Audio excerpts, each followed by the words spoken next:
26,000 के बाद किया। 26,000 के बाद कुछ भी नहीं दी, कुछ भी नहीं, नथिंग, सेम जो 18,000 के बाद था, जो 20,000 के बाद था, जो 22,000 के बाद था, 24 और 25,000 के बाद है। यानी कि बुलिश ट्रेंड, तेजी का ट्रेंड। ठीक है, प्रॉब्लम ये है कि क्या कुछ बाजार नई तेजी के लिए तैयार होगा? उसका जवाब है हाँ, क्योंकि देखिए क्या होता है, हर एक लेवल के ऊपर निकलने पर तेजी के अलग से, देखिए पहले चीज ये समझना होगा कि हम 26,000 पहुंचे क्यों है, किस वजह से 26,000 पहुंचे। 26,000 पहुंचने की दो वजह, एक बाजार के इंटरनल और एक बाजार के एक्सटर्नल। पहले एक्सटर्नल की बात करते हैं। बाजार का एक्सटर्नल ये है कि फेड की बड़ी मीटिंग का इंतजार था, और इस बड़ी मीटिंग में फेड अगर डरा देता मंदी को लेकर, ब्याज दरों में कटौती उतनी नहीं करता जितना अमेरिका के बाजार सोच रहे थे, और वहाँ से घुस जाता मार्केट, तो सबको डर था कि सितंबर का महीना, वही 18 सितंबर की मीटिंग जो 2007 में हुई थी, उसके बाद 2008 का क्रेश, तो है ना वो सारी, अब मार्केट तेज हो गया मीटिंग के, आज कोई बात नहीं करता, वो पहले सब डराते हैं, है ना भाई। देखो जैसा सिंपल है, अब आपको मैं शादी के पहले डर ही रहा हूँ ना, बाद में तो आपका एक बार हो गया तो फिर तो डर आपका निकल ही जाएगा। करेक्ट, फिर तो आपके ऊपर ही है। हाँ, तो अभी तो फिर डर, हम तो हमारी तरफ से कोशिश करते ही हैं आपको बता दें, सिमिलरली। हाँ, वैसे ही 2007 वाला मामला सब याद दिलाते हैं, देखो ऐसा हुआ था वैसा हुआ था, अब निकल गया। सो हुआ ये है दीप कि इस फेड की मीटिंग के पहले बहुत सारे लोग ऐसे थे जो कुछ प्रॉफिट बुक करके बैठे थे जी। बहुत सारे लोग पैसा लेके हाथ में बैठे थे, और उसके बाद उनका अनुमान था कि बाद में हम खरीदेंगे।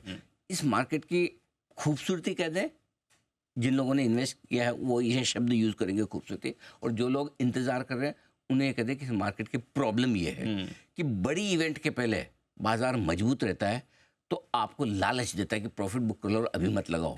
एक तरफ लालच देता है कि प्रॉफिट बुक कर लो, और दूसरी तरफ आपको डर देता है कि अभी मत लगाओ।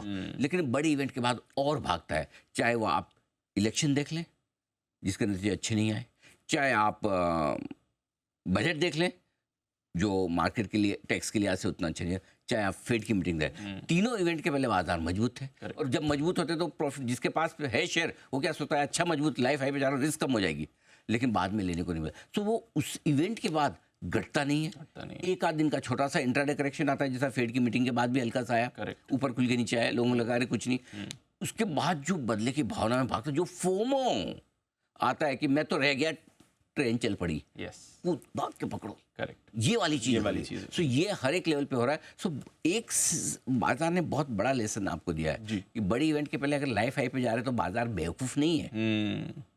ऐसा नहीं लिखा माथे पे मैं बेवकूफ हूँ, करेक्ट, पैसा लगा रहे हैं लोग, सोच समझ के लगा, और वो बार बार लगातार प्रूव हो रहा है। तो अब ऐसा है कि फेड की मीटिंग इतनी बड़ी थी, इलेक्शन बड़ा था, बजट बड़ा था, फेड की मीटिंग बड़े, इलेक्शन और बजट के बाद कितने बढ़े ना जोर से, जितनी बड़ी इवेंट उस हिसाब से बाद में और बढ़े, करेक्ट। तो फेड को आप कितनी बड़ी इवेंट मानते हैं? ग्लोबल मार्केट्स के लिए एक बड़ी डायरेक्शनल इवेंट थी, इस साल की सबसे बड़ी इवेंट, करेक्ट, राइट। इस चीज का तो इंतजार 1.5-2 साल से हम कर रहे हैं कि कब ब्याज दरें घटेगी। बिल्कुल, 1.5 साल पहले पावेल साहब बोल गए थे कि एक साल में तीन बार घटा दूंगा, करेक्ट, वापस बैक हो गए, बढ़ने के आसार आ गए थे एक बार।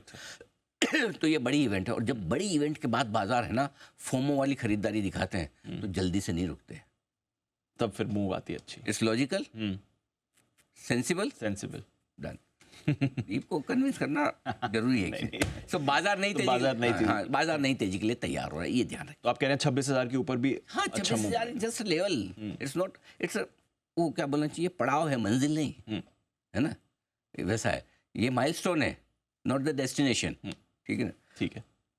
लेकिन यहाँ से सेक्टर और स्टॉक सिलेक्शन इंपॉर्टेंट होगा, रोटेशन होगा, पिटे हुए हैं वो लेंगे, बढ़े हुए छोड़ देंगे। अब पिटे हुए में क्या होता है, पिटे हुए में एबीबी सिमेंस भी आ जाते हैं, हाँ, जो करेक्ट हो गए, हाई कोई ट्रेंड भी आ जाता है, जो 80-90-100 के मल्टीपल से 70 के मल्टीपल में आ गए तो सस्ता हो जाता है। सो ये सेक्टर रोटेशन, आप देखो 2 दिन से यहाँ हरकत होने लगी, कोई इतने दिनों से केमिकल नहीं चले, शुरू हो सकता है, PSUs, ऑयल एंड गैस, है ना। सो ये सारी चीजें हैं।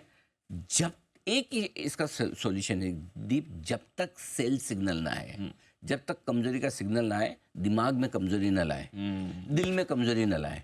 सबसे बड़ी प्रॉब्लम वही होती है ना, डर लगने लगता है। आएगा, यही आएगा, सेल सिग्नल इसी स्क्रीन पे आएगा। हो सकता है जिस लेवल पे आए उस पे आपको ना पता चले, 100-200 पॉइंट ऊपर नीचे पता चले, कौन सा 100-200 है, 26,000 के निफ्टी में 100-200 पॉइंट छूट गए तो क्या दुनिया लुट जाएगी।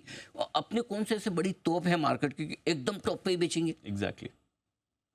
हाँ, हमें इतनी बड़ी तोप है कि एग्जैक्टली 26,118 पे टॉप बना, हम वहीं पे बेचेंगे फॉर एग्जाम्पल।